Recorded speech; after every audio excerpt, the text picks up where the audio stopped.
In support of this bill, the Amtrak Executive Bonus Disclosure Act, which increases accountability and transparency at Amtrak by requiring public disclosure of taxpayer-funded bonuses given to its top executives. Amtrak was created 55 years ago by Congress as a for-profit entity to relieve our nation's vital freight railroads of their obligation under law to provide what had proved to be an unprofitable intercity passenger rail service. Since then, Amtrak has done no better.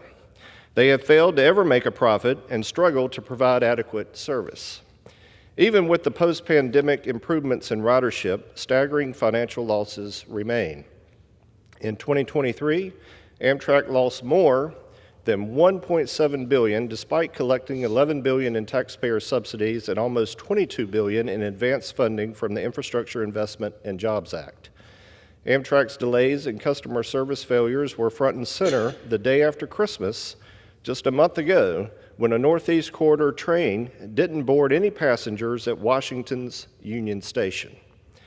100 customers were stranded during the busiest travel time of the year when operations should be the most efficient. Amtrak is also hampered with project delays. Delayed projects lead to cost overruns and significant revenue losses.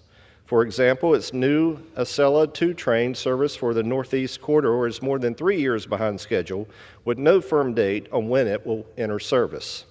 This delay has led to a $140 million loss in revenue, according to a 2023 OIG report. Relying on government bailouts to make up for losses must end.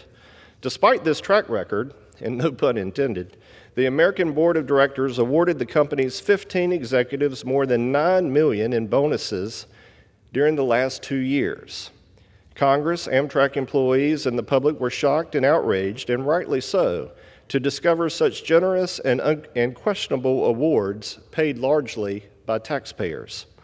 The Transportation Workers Union, which represents 1,500 Amtrak service workers, called these bonuses an affront to every Amtrak worker and American taxpayers, which is why the TWU endorsed this bill during the previous Congress when it last passed the House.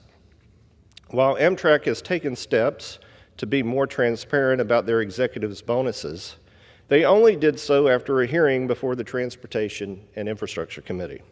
Congressional oversight and influence should not be necessary for this information to be made public, but unfortunately, it is.